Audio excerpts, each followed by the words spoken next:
What's up YouTube? I'm here in Toronto, Canada, traveling around to bring you the top 5 things to do in this iconic city. So you might think, why would you do that to yourself? Well, the reasons are threefold. Reason number 1, so that you don't have to.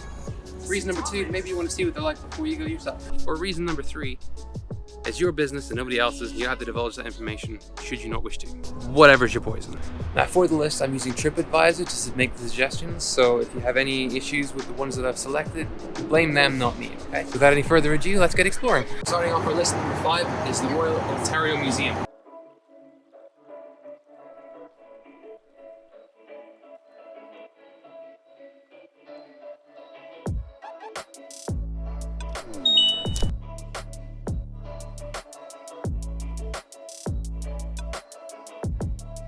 There we go.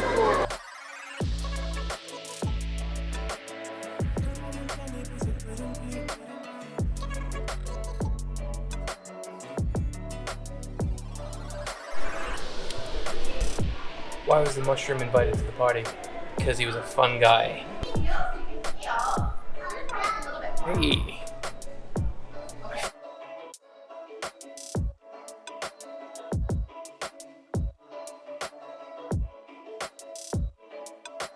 Ah yes, perfectly covered to do battle. Perfectly armored to do Canadian battle.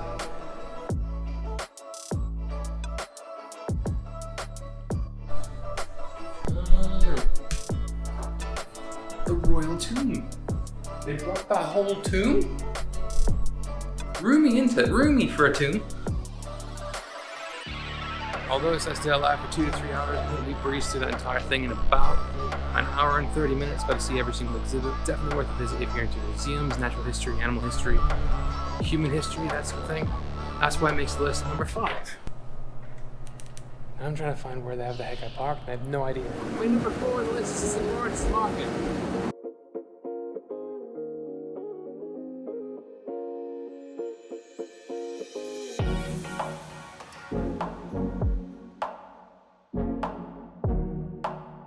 So the St. Lawrence Market was built up at the old City Hall, and it's got fresh meatworks, cured meats, fresh pastas, fresh pizzas, bakeries, textiles and stuff. It's got a wine store, it's got all kinds of different amazing things around here. TripAdvisor says that you can spend 2 to 3 hours here, and if you're just doing like a sweep through, I think you could probably do it in an hour, but if you want to look at every single stall and look at all the different things that it has to offer, you could probably spend longer than that. Among other things at St. Lawrence Market, they've got heaps of these really cool little bakeries and stuff, hundreds of like cakes and pastries. We've just got ourselves a bit of a selection because there's so many things to choose from. Oh my god.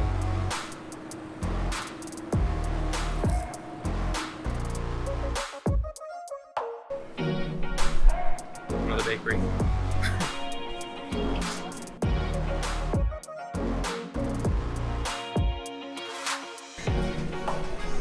Like I've just stumbled upon the coffee department, and the smells out of this place is absolutely incredible.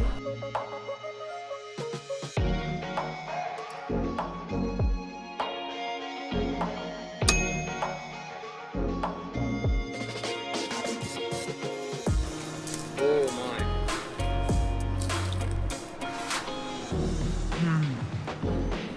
It's so good. You know, I have a bit of a faint suspicion that that's an imposter patty.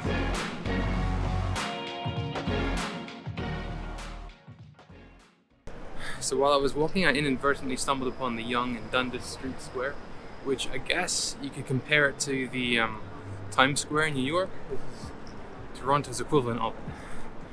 Anyway, I'm heading that way. Making the number 3 spot on our list is the Ripley Aquarium in Canada. It is unbelievably busy for a Tuesday. Guess who I just bumped into? It's Kai. You might remember him from that video where we tried to find the belt underwater for like a good half hour. I do remember that time we tried to find the belt for half an hour underwater. Yeah. What would you recommend whilst here? Have you seen our sea turtle, Schooner? She is unofficially our new sea turtle. She's got lots of spots all over her. Thanks, buddy. Take care, Sam. Take care. See you around.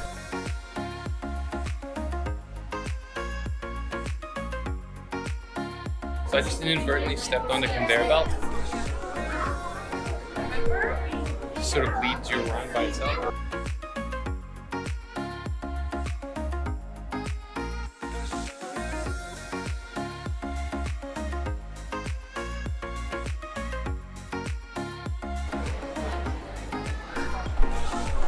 infamous pesky lionfish.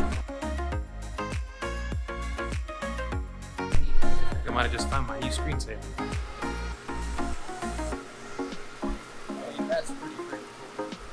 Once you come out, you can kind of get back through this part, go around again on the same ticket if you want. TripAdvisor suggests to spend 1 to 2 hours here. I think I've spent about an hour and a half already, so I would say that that's fairly accurate. They have a really cool sort of like petting area. They've got lots of different rays and stuff like that that you can actually touch. They're obviously very friendly because they come up to the surface to get petted over and over as well.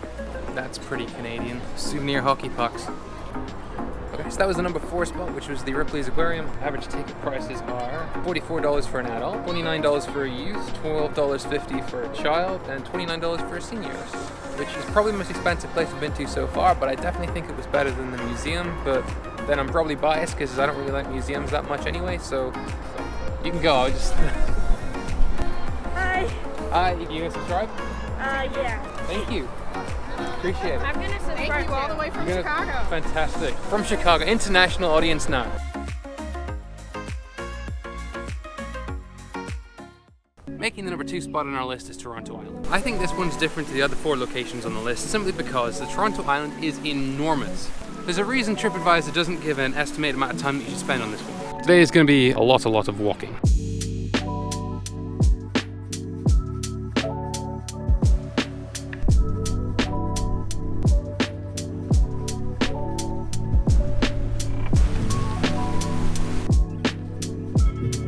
To get to Toronto Island, you start on the ferry on the mainland, and then you go to one of 3 locations. You go to Ward's Island, Centre Island, or Hanlan's Point. I went to Hanlan's Point, and walked all the way around, and now I'm here at Centre Island. And now I'm going to walk all the way around to Ward's Island. Vua Outski. Ferry ticket for an adult is about $9.11, including taxes. You only need 1 to come out, you don't need 1 to get back. Toronto Island is also home to the Billy Bishop Toronto City Airport. I'm assuming most people come over to the Centre Island because that's where everything seems to be. Imagine during peak season this place would be absolutely bustling. I will put one thing in the pro column for coming this time of year. The sun is out, it's a nice warm day, and no one else is here. With the beach to myself, I don't have people angry that I'm waving a camera around. There's definitely something I didn't know that Toronto Island had. Well, when in Rome. Oh! Almost caught me. Definitely looks like it's haunted. I didn't realize that it actually is a haunted building. So the lighthouse apparently was erected in 1808 and it's now listed as a haunted building because its first lighthouse keeper, J.P. Redimuller, went missing in 1815. They've even got a school. Doing this place a little bit of a disjustice by coming, you know, right at the beginning of spring. Basically everything is closed for the season. So you're just gonna have to imagine all of the little fun things to do.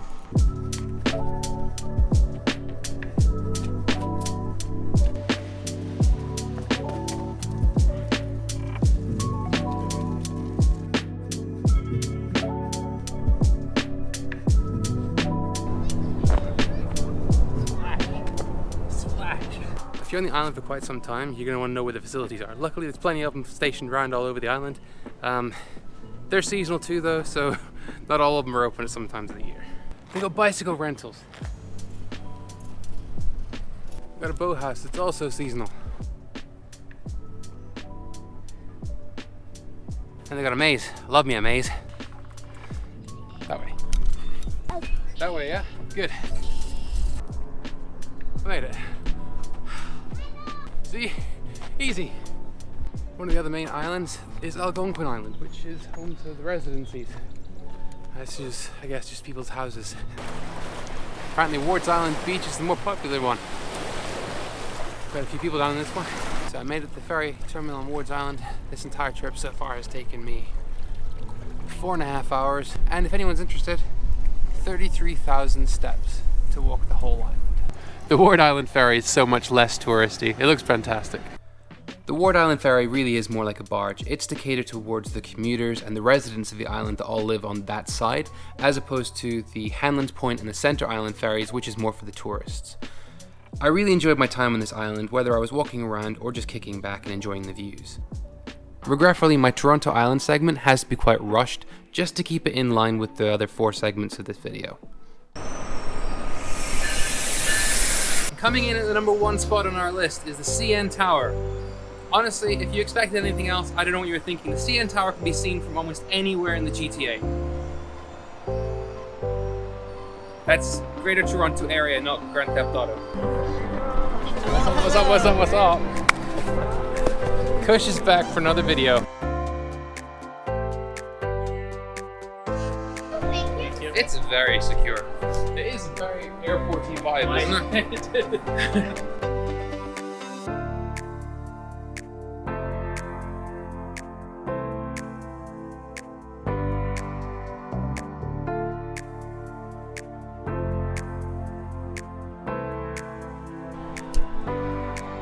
My house I knew you were gonna say that. It's one of those over there, right? Right there, that's Humber Bay Park West. That's where we often go diving.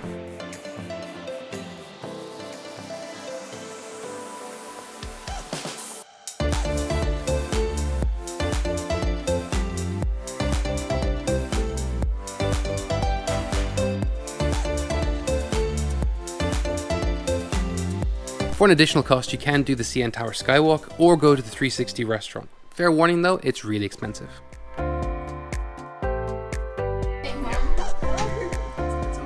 Cramp on the way back down.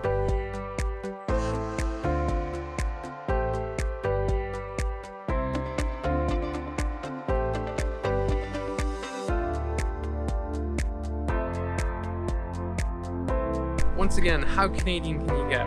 They've got gift shop hockey pucks. And these are the aquarium as well. Just in case you wanted to take it home with you, they got Toronto Monopoly. And that's the list. If there's anything you think should have made this list, comment down below. And if you like this video and want to see more like it, do me a favor. Like, comment, share, subscribe, and or all of the above. For now though, be good to yourselves and I'll catch you all in the next one.